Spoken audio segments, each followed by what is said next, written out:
cameras facing at them? Why can we not see what's going on? Why is it that they can turn off their cameras whenever they will?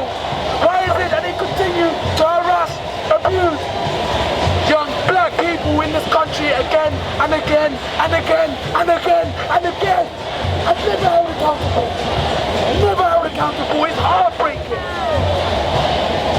I know that not everyone is in the community every day, and I get that, and I don't blame you for that. But we all have a responsibility to support one another. I think that over the past few weeks there has been a really powerful increase in discourse surrounding the inequality of black and ethnic minority individuals in this country and all over the world. Since the unlawful killing of George Floyd in the US, this discussion has surfaced about the imbalance in our society and the mistreatment of specific ethnicities. It's really encouraged an array of people in their millions all across the world and of really varied demographics to speak out and stand up against injustice.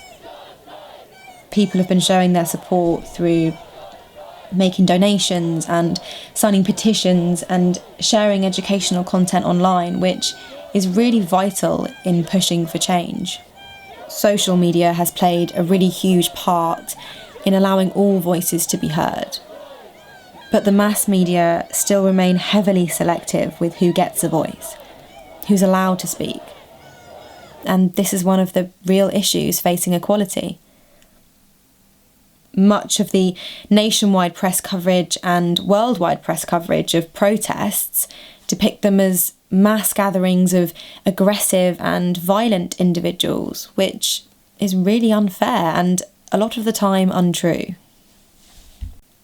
People are frustrated, people are upset, they're rightfully angry, but they're also united, they're positive, and they're optimistic about the opportunity and possibility for change. One of the most beneficial things that people with white privilege can do right now is to listen. Listen to the voices you haven't heard before, because there's a reason that you haven't heard them. The system has degraded them and misrepresented them, and they haven't been given equal opportunity to challenge it. This movement is fighting for fundamental human rights. The best way to allow for change is to closely and meaningfully listen to the appeal of those who stand for it, and stand with them to spread awareness of this cause. Hi, nice to meet you. I'm Sophie. Nice to meet you. We're just trying to understand a little bit about, obviously there's a lot of frustration at the moment, but everyone I seem to be speaking to today is feeling positive about being down here. They're being, there's a lot of solidarity in the air. Yeah. Would you say that's how you feel at the moment? Absolutely. There's a lot of solidarity and it's needed. Everyone's tired, everyone's had enough. Yeah. So it's nice to have that solidarity. And not just black people show up, but our white allies as well. We need their voices. It's important that they come and show that they feel that this system that's in place is not benefiting black people and it needs to be dismantled. So it's really great to have them here as well. Yeah. So I think before black people were the ones that was just in this movement, but the fact that there's many more people that open their eyes, educating themselves about racism, it is making a big impact. Everyone's obviously here, it's a strong statement. It's a really strong statement to be okay, change has to happen, and it has to happen now. It's a very overwhelming feeling because other people who aren't your race are supporting you, and it's like we're not alone, which is really wonderful. And obviously you guys just said that you were in university. One of the issues that people have been really speaking about today is education, and how younger people are not taught about black culture. They're taught about the negatives, they're taught about slavery, they're taught about the history, but they're not really taught about the now. They're not taught about the positives of the people around them, and they're kind of not taught how to be anti-racist as young people. And it's so important because that's the age where you develop the most. But me and my mum were having a conversation, and I said even it's not just history lesson where you used to learn about black history, like geography. When you learn about Africa, you learn about the deprived parts of Africa, but Africa is a very wealthy continent. Which you don't learn about. Which you don't learn about. There's so many different resources in that continent that you won't know unless you go and research yourself. But why can't a school teach you that there's both sides to it? The same way there's poverty in England, there's also a really wealthy side as well. It's just they kind of portray Africa to be this continent that everyone needs to feel sorry for. It's like one big place that's really enriched. Such a big continent and it's placed under one negative connotation. Everyone's out there begging for food. It's horrible. That mindset is horrible. Yeah, just to add on to that as well, we're not taught about anything other than slavery. We're not taught about the dynasties that black people had, and the riches we had, and the positive stuff that we had. There's always negative. I remember when I was in school, we didn't really learn about black history, and the one lesson I believe we had was about slavery anyway. So I'm kind of like, there's more to black history. And a quote that I always keep hearing is that slavery interrupted blackness. Well, it's not that quote, but I'm kind of paraphrasing. But slavery interrupted our history. That's not our history. It interrupted the greatness we had. So I think that definitely needs to be taught in the school system and in the curriculum as well. I think, I'm part of a podcast called Dope Black Mums. We released a video in the week saying, "Dear Dope White Mum," and I think non-black parents can really assist in breaking down some of these barriers and breaking down some of these challenges by talking to their children about race from early, teaching them about being anti-racist and teaching them to embrace diversity and inclusion. And I think for parents, they need to look at their bookshelves, look at their TV programs that their kids are watching. What are you encouraging your children to be like? Because enabling them now to have an open mind, they'll grow up to be adults that are very open-minded and very embracing. I can't help but notice, if I'm honest with you, that you are one of the only sort of older white men down here today. I know. We were quite taken by that. Would you be able to tell us a little bit about how kind of you came to be down here? Yes, I will. A lot of black people have died here in custody. They don't shoot them in the streets because the media are all there to see it. Exactly, but they get killed inside of the police station where there's no one to witness it, no one to see it. And then when there is an inquest, they come up with, it's like going into a paint shop and buying a whole lot of different brands of white paint.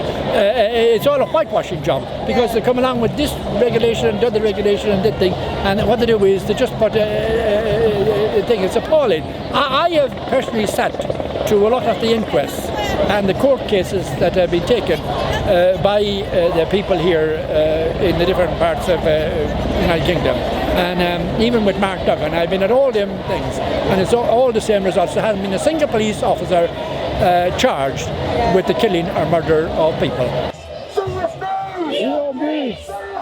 Leon Briggs was detained under the Mental Health Act. And that's another thing that's wrong. Why is it the police are the first responders to a mental health crisis? They restrained him. He was screaming, the cops are too tight. He was screaming, I can't breathe! I can't breathe! I can't breathe! But none of them said anything. None of them supported him. They took him and put him in a cell. Face down, restrained him. But again, no accountability. In modern times, Theresa May joined up with the Democratic Unionist Party, which is an appalling racist party. They support the apartheid and terrorist state of Israel. They supported the apartheid regime in South Africa. And Ian Paisley, their founder, he got his doctorate from the University of Alabama. And the Chancellor of the University of Alabama was the appalling racist George Wallace. So that is why I am here as an Irish Republican, to totally oppose all forms of racism. That's really important, thank you. And a lot of people that we've spoken to down here today, obviously it's very poignant that we're in front of the government buildings. Yeah. You were just speaking about the government there and about how Theresa May joined up with the DUP. Do you think that things in government need to change as they stand at the moment to stop racist organisations continuing? Oh yes, I do believe it will. And I believe that the Irish and Scots, we will play a role in that. Because I believe that Ireland is going to become independent and we're going to remain in the European Union, and Scotland is going to become independent and join into the European Union. And I believe that will be a big blow to racism, because the European Human Rights Act, which I and many other people campaigned to have incorporated into the domestic law of this country, came in 2002. It became incorporated, and it's important that that is retained. And I have a message for young people, and that is young people should campaign in a peaceful, lawful and democratic way. But what they should do is make sure that they put their names onto the electors list. And when there is voting, make sure that they vote out racists, no matter what party the racists are from. Perhaps some of them can stand themselves as progressive candidates and vote out all racists, no matter what party they're from. The government needs to do more, individual organisations need to do more. A lot of them were posting black solidarity pictures on social media and releasing statements about solidarity and, Black Lives Do Matter. Show me what your boardrooms look like. Show me what your staff looks like. Show me what board members and leadership teams look like. Because it's all just respectability politics, and they're just talking for the sake of talking and jumping on the bandwagons. Because we know that what your organisations look like don't represent the message that you're putting out at the moment. And so I think it's not just on government, but it's on individual organisations and senior leaders, white senior leaders, to make a difference and be really conscious about what their staff roster looks like and what message that's saying out, because it is very, very contradictory of the messages that they're putting out on social media. That I was hearing a broadcaster speak about the other day was that she said, she feels like a lot of people want the black culture, but they're not ready to accept the individuals into their society. Would you say that rings true? Absolutely. I mean, the dance industry, we're both dancers, so really? Yeah, I'm part of a company. We work self-employed and stuff, and a lot of the dance styles that are out there and that people are making coin off of are black styles. I'm happy for people to use the black choreography and stuff, but say where it's come from. Like, let people know that you're making money off of black people. Don't just make the money and then bounce. Do you know what I mean? You have to put your money where your mouth is, I guess. Yeah. That makes sense. Thank you. That's what I was looking for. Yes. Black businesses, for black money, for black power in this country. Yes. I'm really interested to learn more about that industry. You were telling about the dance industry. I mean, I saw something going around on social media the other day. Obviously, there's so much going around at the moment about the ballet industry and about how ballet shoes are pink because they're supposed to match with the colour of your skin so that you don't see them. And all of these people are starting to paint their ballet shoes black because they don't make them in darker colours. Do you think that's the kind of change that industries need to be making? Absolutely. I actually have a friend who owns an agency, and it's like an agency for minorities. It's called Looks Like Me, and her child has actually come up with exactly what you're talking about, and it's ballet shoes which are brown. So we all have different skin tones, and it's unfair to just, as you say, stick to the one thing which it doesn't complement everyone. Do you know what I mean? Like, some industries are stuck in their ways and they've never adapted. Yeah. It's because they ignore it. They don't have to do anything. So they don't feel the need to. Don't. Yeah. I think stuff like this is about causing disruption so that people aren't comfortable sitting in their racism anymore. Yeah. But I don't think, they don't do anything because they don't have to. Yeah. But we've got to make them. Do you think it's denial, ignorance, or do you think they just plain like ignore it? I think it makes it easier if you keep quiet. It actually does. It's easier just to stay silent. And I think they profit off of not saying anything, so they will continue to just not say nothing. We all know that this year is going to be really significant in our history for several reasons. An interesting analogy that I heard someone use recently likened our society to that 2p coin in that arcade machine. Every coin you put into the machine helps it to be pushed closer to the edge, but it's not until they all move collectively that you win.